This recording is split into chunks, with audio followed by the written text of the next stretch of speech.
দেখানোর চেষ্টা করতেছি। যা চলে আসছে আমাদের ইতিমধ্যে আমাদের সামনে, অনেক গতি। এটা হচ্ছে ডাইরেক্ট ট্রেন, যেখানে অনেক গতি দিয়ে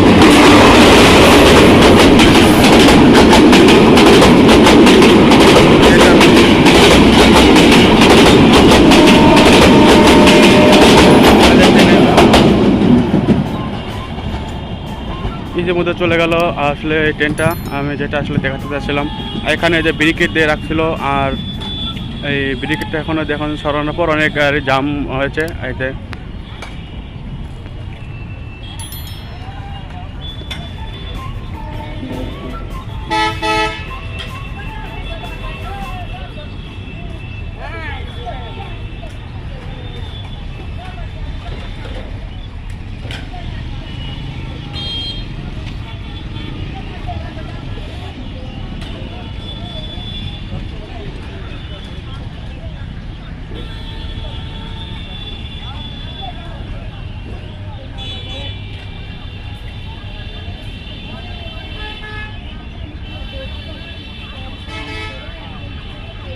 সামনে একটি বাস দেখতে পাচ্ছেন, যে ছাত্র ছাত্রীদের পরিবহন কাজে নিয়োজিত, মানে এটা স্কুল বাস।